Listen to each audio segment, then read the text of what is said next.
Hi friends, இன்னைக்கு நம்ம இந்த ட்ராமாவோட அடுத்த எபிசோட் தான் பார்க்க போகிறோம். ஸோ லாஸ்ட் எபிசோடில் எதுவரை பார்த்துருந்தோம் அப்படின்னா, ஹீரோனை மீட் பண்ணுறதுக்காக அந்த மாமியார், மாமனார், யானோட மாமியார் எல்லாருமே வந்திருந்திருப்பாங்க.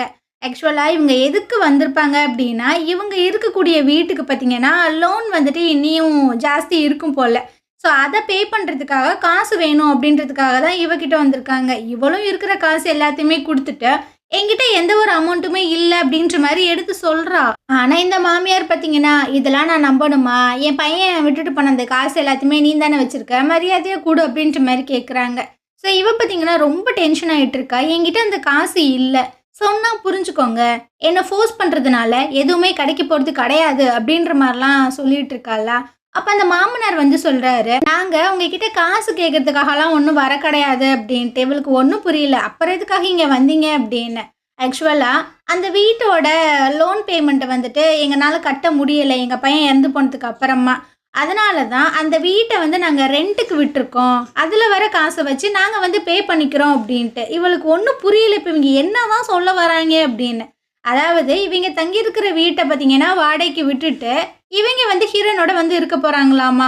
என்ன சொல்லிட்டு இருக்கீங்க அப்படின்ற மாதிரி கேட்கும்போது, ஏன் ஏன் நாங்கள் இங்கே வரக்கூடாதா? இது என் பையன் வாங்கி கொடுத்த வீடு தானே, அதில் எங்களுக்கும் பங்கு இருக்குது அப்படின்ற மாதிரி சொல்லும்போது, அப்போ உங்கள் பையன் 40 மில்லியன் அமௌண்ட் வந்து லோனாக வாங்கி வச்சுட்டு போயிருக்கான்ல, அதை நீங்கள் கட்டுறீங்களா அப்படின்னு. கண்டிப்பாக நாங்கள் கட்டுவோம், எங்களுக்கு எங்கள் பையன் எல்லாம் செய்யும்போது இதை நாங்கள் அப்படியே விட்டுருவோமா என்ன அப்படின்ற மாதிரி சொல்கிறாங்க. சரி ஓகே அப்படின்ற மாதிரி இவ சொல்லும்போது, ஹீரோ பார்த்தீங்கன்னா இல்லை, இதை என்னால் ஒத்துக்க முடியாது அப்படின்ற மாதிரி சொல்கிறான். அந்த மாமனார் பார்த்தீங்கன்னா கடுப்பாயிட்டு இருக்காங்க.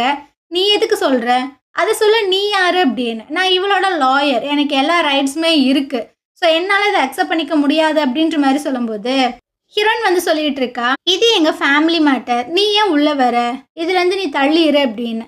நான் உங்ககிட்ட கொஞ்சம் தனியாக பேசணும், வெளியே வா அப்படின்ற மாதிரி சொல்கிறான். இவங்களுக்கு ஒரு மாதிரியாக இருக்குது. சரின்னு சொல்லிட்டு இவளும் பார்த்தீங்கன்னா வெளியே வந்துட்டு இருக்கா. ஹீரோ கேட்குறான், நீ என்ன இவங்களோட ஸ்டே பண்ண போறீ, உங்களை இங்கேருந்து அமுச்சு விடு அப்படின்ற மாதிரி சொல்லும்போது, எப்படி அமுச்சு விடுறது, நான் வேணா போலீஸை கூப்பிட்டு வந்து எல்லாத்தையுமே கிளியர் பண்ண சொல்லவா? ஆனால் அவங்க கேட்பாங்கல்ல, ஓ மாமியார் மாமனாரை உனக்கு பார்த்துக்க துப்பு இல்லையான்னு, அப்போ நான் என்ன பண்ணுறது? அவங்கனால உண்மைக்குமே வந்துட்டு அந்த லோனை பே பண்ண முடியலை, அதனால தான் அவங்க இங்கே வந்திருக்காங்க. என்னாலுமே அந்த காசை கொடுக்க முடியாது தான், இருந்தாலும் என்ன பண்ணுறது, அவங்க என்னோட மாமியார் மாமனார் இருந்து தான் ஆகணும் அப்படின்ற மாதிரி சொல்கிறேன். இந்த விஷயத்த பார்த்தீங்கன்னா யானோட மாமியார் வந்துட்டு ஒட்டு கேட்குது. ஆனால் வந்து என்ன சொல்லுதுன்னா, அவங்க வந்துட்டு அந்த லோனை பே பண்ணுற விதமாக தான் பேசிகிட்டு இருக்காங்க. அப்போ கண்டிப்பாக அவட்ட காசு இருக்குது, காசை வாங்காமல் நம்ம இங்கேருந்து போகவே கூடாது அப்படின்ட்டு இது ஏற்றி விடுது. இதுக்கு என்ன பொழப்புனே தெரியலை. ஹீரோ வந்து சொல்லிட்டு இருக்கான், சரி ஓகே, ஏதாவது பிரச்சனை அப்படின்னா ஃபஸ்ட்டு நீ எனக்கு கால் பண்ணு, நான் வரேன் அப்படின்னு. டே உனக்கு கால் பண்ணுறதுக்கு நான் போலீஸ்க்கே கால் பண்ணுவேன்டா, ஏன்னா அவங்க தான் ரொம்ப ஃபாஸ்ட்டாக இருப்பாங்க அப்படின்ட்டு அவள் ஃபன் பண்ணிகிட்டே வந்துட்டு இருக்கா. சரி ஓகே அப்படின்ட்டு அவன் அங்கேருந்து போயிடறானா. இவ பார்த்தீங்கன்னா விறுவிறுன்னு உள்ளே வந்துட்டு இருக்கா. ஸோ சொல்கிறான், நீங்கள் என்னோட ரூமில் இருந்துக்கோங்க, நான் அந்த ஸ்டடி ரூமில் ஸ்டே பண்ணுறேன் அப்படின்ட்டு உள்ளே போக போகிறாளா. அப்போ யானோட மாமியார் பார்த்தீங்கன்னா அவளை ஸ்டாப் பண்ணு அப்படின்ற மாதிரி சொல்கிறாங்க.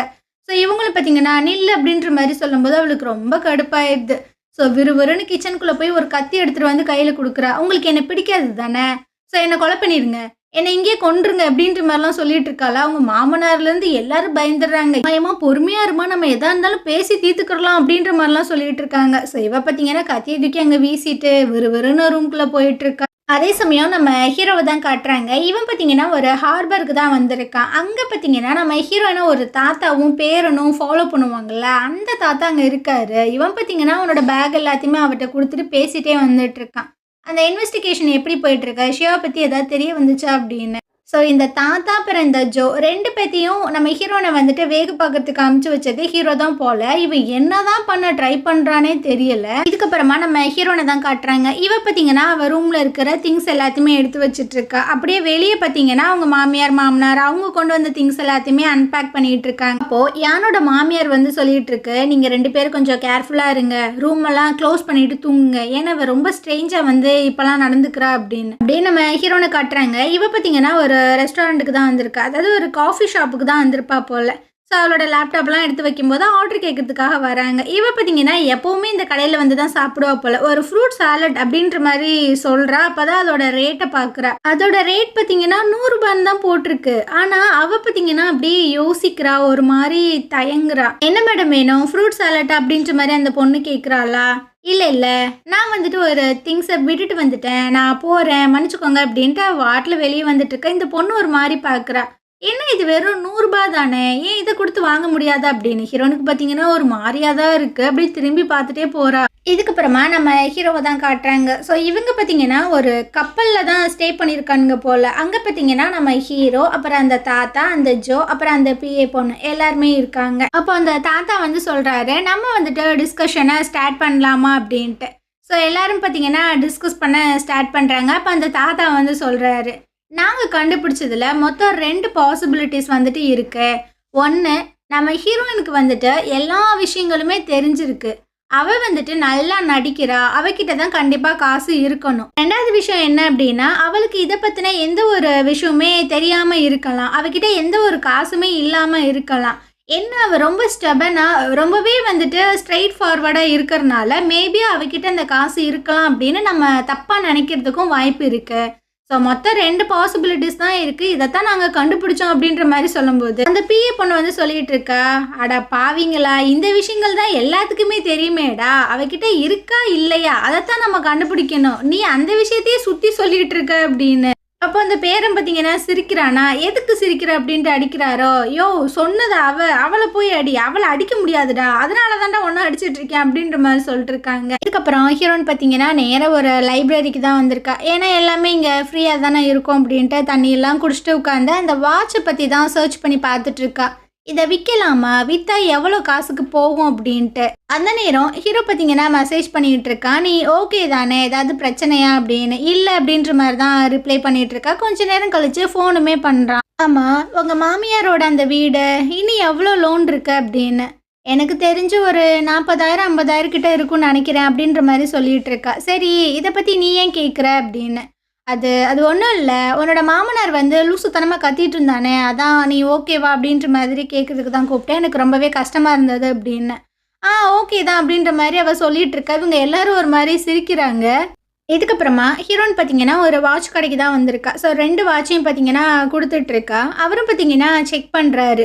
அந்த ஜென்னுக்கு வாங்கியிருந்திருப்பாங்கல்ல, அந்த வாட்ச பார்த்தீங்கன்னா, "நாங்க எடுத்துக்கிறோம். இதுக்கான காச நாங்க குடுக்குறோம். பட் இதில வந்துட்டு ஏதோ ஒரு ப்ராப்ளம் இருக்கு. இத நீங்க ரிட்டர்ன் எடுத்துக்கோங்க" அப்படின்ட்டு. இவளும் பார்த்தீங்கன்னா, அந்த வாட்ச எடுத்து பார்க்குறா. "ஏன் ஏன் அப்படி சொல்றீங்கன்ட்டு?" அது அதுன்னு இவரு தயங்குறாரா? "இது ஃபேக்கான வாட்சா? இது பிராண்டட் கிடையாதா?" அப்படின்ற மாரி இவ ரொம்ப சோகமா கேட்குறா. "ஆமா" அப்படின்ற மாரி அவங்களுமே சொல்றாங்க. ஸோ ஹீரோனுக்கு பார்த்தீங்கன்னா, ஒரு ஃபேக்கான வாட்ச வாங்கி குடுத்துருப்பான் போல. ஜென்னுக்கு பார்த்தீங்கன்னா, ஒரிஜினலான வாட்ச வந்து ஆர்டர் பண்ணியிருக்கான். இத கேட்டோனே இவளுக்கு பார்த்தீங்கன்னா, ஒரு மாதிரி கஷ்டமா தான் இருக்கு. சரின்னு சொல்லிட்டு, அந்த ஃபேக்கான வாட்ச் வந்துட்டு ஒரு பிராண்ட் நேம் தான் போட்டிருந்திருக்கும். அந்த பிராண்ட்ல போய் கேட்கும்போது, அவங்களுமே கன்ஃபார்ம் பண்ணி சொல்றாங்க, "இது எங்களோட பிராண்ட் கிடையாதும்மா, இது ஃபேக் தான்" அப்படின்னு. ஸோ இவளுக்கு பார்த்தீங்கன்னா, மனசே உடைஞ்சிருது. ஒரு மாதிரி கஷ்டத்தோட தான் வெளிய வந்துட்டுருக்கா. அத ஏத்துக்கவே இதுக்கப்புறமா நம்ம ஹீரோவ தான் காட்டுறாங்க. இவன் பார்த்தீங்கன்னா, அந்த மாமியார், மாமனாருக்கு முன்னாடி அவங்க வீட்டோட லோன வந்துட்டு அடைக்கக்கூடிய ஒரு பல்க்கான ஒரு அமௌண்ட்ட தான் கொண்டு வந்து வச்சிருக்கான். ஸோ அவங்களுக்கு பார்த்தீங்கன்னா, ஒண்ணுமே புரியல. ஆமா, "என்னது இது?" அப்படின்ற மாரி கேட்குறாங்களா, "உங்க லோன பே பண்ணக்கூடிய அமௌண்ட் இங்க இருக்கு. இத எடுத்துட்டு இங்கேருந்து போங்க" அப்படின்ட்டு. "ஆ நாங்க எப்படி இந்த இத்துணூண்டு அமௌண்ட் எடுத்துட்டு போவோம்? எங்கள பார்த்தா இப்படி முட்டாளா தெரியுதா? 40 மில்லியன் அமௌண்ட் இவ தான் பதுக்கி வச்சிருக்கா. அப்ப நீயும் அவளும் கூட்டு களவாணியா? 2 பேரும் அந்த காச பிரிச்சுக்க போறீங்களா?" அப்படி இப்படின்லாம் ஏதேதோ பேசிட்டு இருக்கு. ஸோ ஹீரோ வந்து சொல்றான், "நீங்க வந்துட்டு இந்த கேஸ் முடியிற வரைக்கும் இங்கேயே தான் இருப்பேன் அப்படின்னு இருந்தீங்கன்னா, ஒண்ணும் பிரச்சனையே கிடையாது. உங்களுக்கு இந்த காசு வேணும்னா நான் ரிட்டர்ன் எடுத்துக்கிறேன். ஆனா ஒரு விஷயத்த ஞாபகம் வச்சுக்கோங்க. இந்த கேஸு தோத்துருச்சு அப்படின்னா, போலீஸ்காரங்க வந்து உங்கள கழுத்த புடிச்சு இந்த வீட்ட விட்டு வெளிய தள்ளுவானுங்க. உங்களுக்கு ஒண்ணுமே கிடைக்காது. உங்களோட முடிவு தான். நீங்க எத வேணாலும் சூஸ் பண்ணலாம்" அப்படின்ற மாரி சொல்றாங்களா. ஸோ இவங்க பார்த்தீங்கன்னா, இந்த காச எடுக்கலாமா? எடுத்துக்கலாமா? அப்படின்ற மாரி தான் யோசிக்கிறாங்க. இதுக்கப்புறமா அந்த யானை தான் காட்டுறாங்க. இவன் பார்த்தீங்கன்னா, அந்த வட்டிக்கு குடுத்துருப்பானே, அவனோட கம்பெனில வந்து தான் ஏதோ செக் பண்ணிட்டு இருக்கான். "ஏன்டா உன்ன நம்பி இன்வெஸ்ட் பண்ணேன். இப்படி ஆச்சேடா, இப்ப என்னடா பண்றது?" அப்படின்னு. "இங்க பாரு, இதுக்கு மேலேயும் நம்ம அமௌண்ட் வந்து பே பண்ணணும். அப்படி இல்லைன்னா, இதுக்கு முன்னாடி பே பண்ண அமௌண்ட் எல்லாமே வந்துட்டு உனக்கு லாஸ் ஆயிரும். ஸோ போய் எங்கேயாவது போய் காசு கொண்டு வா" அப்படின்ற மாரிலாம் சொல்லிட்டு இருக்கு. இந்த டைமு அந்த ஒய்ஃபு பார்த்தீங்கன்னா, ஃபோன் பண்ணுது. "போய் என்னோட ஆன்டி அங்கிள பிக்கப் பண்ணி கூட்டு வா" அப்படின்னு. "என்னம்மா சொல்ற? நேத்து தானே போனாங்க. அவ வந்து எல்லா காசுமே பே பண்ணிட்டாளாம்மா. போ" அப்படின்ட்டு. "எது? அவ பே பண்ணிட்டாளா? ஆமா. அவ தான் அந்த காச வச்சிருக்கா. அதனால தான் இவ்ளோ பெரிய அமௌண்ட் எடுத்து குடுத்துருக்கா. போ என்ன கத்த விடாத அப்டின்ற மாரி அது சொல்லுது. இவருக்கு பார்த்தீங்கன்னா ஒரு மாரியா தான் இருக்கு. இதுக்கப்புறம் நம்ம ஹீரோன்னு பார்த்தீங்கன்னா, ரிட்டர்ன் வீட்டுக்கு வர, அங்க நம்ம ஹீரோ தான் உட்கார்ந்துட்டு இருக்கான். ஆமா, அவங்க எங்க அப்டின்ற மாரி கேட்கும்போது, அவங்க போயிட்டாங்க அப்டின்னு. எது? போயிட்டாங்களா? அப்டின்ற மாரி இவ ஷாக் ஆயிட்டு இருக்காளா? ஸோ இவன் பார்த்தீங்கன்னா, ஒரு அக்ரீமெண்ட் எடுத்து குடுக்குறான். அவங்க வந்து அந்த காசெல்லாம் நாங்க எடுத்துக்கிறோம். இதுக்கப்புறம் இங்க வரமாட்டோம் அப்டின்ற மாரி சைன் எல்லாம் போட்டு குடுத்துருக்காங்க. ஆமா, இவ்வளோ பெரிய அமௌண்ட்டு எப்படி? நான் தான் பே பண்ணேன். எது? நீ பே பண்ணியா? அப்படின்ட்டு இவளுக்கு பார்த்தீங்கன்னா, பயங்கர டென்ஷன் ஆயிட்டுருக்கு. ஆல்ரெடி நான் கடன்ல இருக்கேன். நீ ஏன் இந்த மாதிரி கஷ்டப்படுத்துற? எதுக்காக நீ இந்த அமௌண்ட்ட பே பண்ண? அப்படின்ட்டு. இங்க பாரு, இப்ப நீ ஏன் இந்த மாதிரி கத்திட்டு இருக்க? அப்படின்ற மாரி கேட்கும்போது, அவ அந்த பேப்பர் எல்லாத்தையுமே தூக்கி வீசிட்டு இருக்கா. நான் ஆல்ரெடி ரொம்ப கஷ்டத்துல இருக்கேன். என்னால எப்படி உனக்கு இந்த அமௌண்ட்ட திரும்ப பே பண்ண முடியும்? ஏன் இந்த மாதிரி பண்ணிட்டு இருக்க? அப்படின்னு. ஹீரோவும் பார்த்தீங்கன்னா, சமாதானம் பண்ண ட்ரை பண்ணிட்டு இருக்கான். "வேணா, நான் இந்த வீட்ட எடுத்துக்கிறேன்" அப்படின்ட்டு. "எது? இந்த வீடா? 40,000 கடன்ல இருக்கு. இந்த வீடோட ஸ்டேட்டஸ் உனக்கு என்ன அப்படின்றது தெரியும். ஏன் இந்த மாதிரி பண்ற?" அப்படின்ட்டு இவ பயங்கரமா கத்திட்டு இருக்காளா, இவனும் பார்த்தீங்கன்னா கத்துறான். "இப்ப நான் என்ன பண்றது? அந்த காச தான் பே பண்ணிட்டேன்ல. திரும்ப போய் நான் என்ன வாங்கிட்டா வர முடியும்?" அப்படின்ட்டு. இவ பார்த்தீங்கன்னா, அப்படியே உட்காந்து ஒரு மாதிரி ஃபீல் பண்றா. ஸோ இவனும் பார்த்தீங்கன்னா, அப்படியே உட்காந்துட்டு சொல்லிட்டு இருக்கான். "உன்னோட பாட்டிமாவோட அந்த வீடு இருக்குல்ல, அத பத்தி இவங்க யாருக்குமே தெரியாதுல்ல. அந்த வீட்ட வேணா நான் எடுத்துக்கிறேன்." ஒரு மாதிரி ஷாக் ஆயி பார்த்துட்டு இருக்காளா. "இல்ல, நான் வந்துட்டு இதெல்லாம் பண்ணணும்னு சொல்லல. அப்புறம் அந்த அக்ரீமெண்ட்லாம் நீ சைன் பண்ணி குடுக்கணும்னு நான் சொல்லவும் வரல. உன்கிட்ட காசு இருக்கும்போது நீ என்கிட்ட குடு. ஒண்ணும் பிரச்சனை இல்ல." அப்படின்ட்டு. ஸோ இவளுக்குமே என்ன சொல்றதுன்னே தெரியாம தான் பார்த்துட்டு இருக்கா. அதே சமயம் யான் பார்த்தீங்கன்னா, நம்ம ஹீரோனோட வீட்டுக்கு தான் வந்துட்டுருக்கான். அப்ப அந்த ஒய்ஃப் பார்த்தீங்கன்னா கால் பண்ணுது. "என்னோட அத்தை, மாமா வந்துட்டு நீ சேஃபா கூட்டு போயிட்டியா?" அப்படின்ட்டு. சேஃபா கூட்டிட்டு போயிட்டேன்" அப்படின்ற மாரி சொல்லும்போது, "அவ உண்மைக்குமே காசு வந்துட்டு பே பண்ணிட்டாளா?" "ஆமா. உன்னோட அங்கிள் வந்து சொன்னாரு. அவ உண்மைக்குமே அவ்வளோ அமௌண்ட் வந்து பே பண்ணியிருக்கா" அப்படின்ட்டு. அப்புறம் பார்த்தீங்கன்னா, நெறைய மெசேஜ் எல்லாம் வந்துட்டு நானும் மைக்கும் மெசேஜ் எல்லாம் பண்ணிக்கிட்ட மாதிரி ஒரு சேட்டோட ஸ்க்ரீன்ஷாட் பார்த்தீங்கன்னா வந்துட்டுருக்கு. ஸோ அந்த வட்டி குடுத்துருப்பான்ல, அவன் பார்த்தீங்கன்னா ஃபோன் பண்றான். "டேய், இதெல்லாம் ஒர்க் அவுட் ஆகுமா?" "கண்டிப்பா ஒர்க் அவுட் ஆகும். நீ போய் அந்த பிள்ளைய மிரட்டு" அப்படின்ற மாரிலாம் சொல்லிட்டு இருக்கான். இவன் என்ன பண்ண போறான்னு தெரியல. அதே சமயம் நம்ம ஹீரோன்னு பார்த்தீங்கன்னா, அந்த அக்ரீமெண்ட்டு, அப்புறம் வாட்ச்சு, அப்புறம் வந்துட்டு அந்த வீட்டோட பத்திரம் எல்லாத்தையுமே கொண்டு வந்து குடுத்துட்டுருக்கு. "இத எல்லாத்தையுமே நீ எடுத்துக்கோ" அப்படின்ட்டு. ஹீரோ பார்த்தீங்கன்னா, அந்த வீட்டோட பத்திரத்த மட்டும் எடுத்துக்கிறான். "இதெல்லாம் எனக்கு தேவையில்ல" அப்படின்னு. அந்த டைம் பார்த்தீங்கன்னா, யாரோ காலிங் பெல் அடிக்கிற சத்தம் கேட்குது. ஸோ இவனும் பார்த்தீங்கன்னா வந்து ஓப்பன் பண்ணி பார்க்குறான். அங்கே அந்த யான் தான் வந்திருக்கான். ஸோ இவன் பார்த்தீங்கன்னா அந்த வாட்ச் எல்லாத்தையுமே எடுத்து அந்த சோபாக்கு கீழே பார்த்தீங்கன்னா வச்சுட்டு இருக்கான். ஹீரோன் பார்த்தீங்கன்னா உள்ள ஓப்பன் பண்ணும்போது அந்த ஃப்ரெண்டுக்காரனை ஹீரோன் பார்த்தீங்கன்னா கதை ஓப்பன் பண்ணும்போது அந்த ஃப்ரெண்டுக்காரன் தான் இருக்கான். ஸோ உள்ள வாடா அப்படின்ற மாதிரி கூப்பிடும்போது ஹீரோவை ஒரு மாதிரி பார்க்குறான். இவனும் பார்த்தீங்கன்னா இன்ட்ரடியூஸ் ஆகிக்கிறான். "என்னோட பேர் வந்து கோஜன்" அப்படின்ட்டு. "சரி, என்ன விஷயம்? எதுக்கு வந்த?" அப்படின்ற மாரி கேட்கும்போது, அவன் பார்த்தீங்கன்னா ஒரு மாதிரி அப்படியே நின்னுட்டு இருக்கான். ஹீரோக்கு புரியுது, நம்ம இங்கேருந்து போனா தான் அவன் பேசுவான் போல அப்படின்னு. "சரி, நான் போறேன்" அப்படின்ட்டு அவன் அங்கேருந்து போயிடுறான். இதுக்கப்புறம் "என்னடா விஷயம்?" அப்படின்ற மாரி ஹீரோயின உட்கார வச்சு கேட்டா, அது அது வந்துட்டு "நான் உன்கிட்ட ஒரு உண்மைய மறைச்சிட்டேன். ஆக்சுவலா மைக் வந்து உயிரோட இருக்கும்போது என்கிட்ட கொஞ்சம் அமௌண்ட்டெல்லாம் கடனா வாங்குனான். அது குடுக்கறதுக்கு முன்னாடியே அவன் இறந்து போயிட்டான்" அப்படின்னு. இவளுக்கு பார்த்தீங்கன்னா ஒரு மாதிரி ஆகுது. ஒரு மாதிரியா உட்காந்துட்டுருக்கு. "நான் இந்த விஷயங்கள உன்கிட்ட சொல்லக்கூடாதுன்னு தான் நெனச்சேன். பட் என்னோட சிச்சுவேஷன் அந்த மாதிரி இருக்கு. ஏன்னா எனக்கு குழந்தை பிறக்க போகுது. அத நான் டேக் கேர் பண்ணி பார்த்துக்கிறணும். அதனால என்னோட காச நீ ஃபர்ஸ்ட்டு ரிட்டர்ன் குடுத்துரு" அப்படின்னு. அவளுக்கு பார்த்தீங்கன்னா என்ன பண்ணுறதுன்னு தெரில. ஒரு மாதிரி வெக்ஸ் ஆகி கண்ணெல்லாம் மூடி ஒரு மாரி உட்காந்துட்டு இருக்காளா. ஸோ இவனும் பார்த்தீங்கன்னா திருட்டு முழி முழிச்சிட்டே அவளை பார்த்துட்டு இருக்கு. இதுக்கு முன்னாடியே அந்த வட்டிக்காரன் வந்துட்டு மைக்கும் இவனும் சேட் பண்ண மாதிரி கொஞ்சம் மெசேஜ் எல்லாம் அனுப்பிச்சி விட்டுருந்துருப்பான்ல, அந்த மெசேஜோட ஜெராக்ஸை பார்த்தீங்கன்னா எடுத்து வைக்கிறான். "இது நாங்கள் 2 பேரும் பேசிக்கிட்ட அந்த கான்வர்சேஷன். நான் என் ஃபோன்லேருந்து டெலீட் பண்ணிட்டேன். ஏன்னா என் ஒய்ஃப் பார்த்தானா ஏதாவது பிரச்சனையாயிரும்ன்ட்டுன்னு." அவள் பார்த்தீங்கன்னா ஒரே வார்த்தை தான் சொல்கிறா, "என் வீட்டை விட்டு வெளியே போ" அப்படின்னு.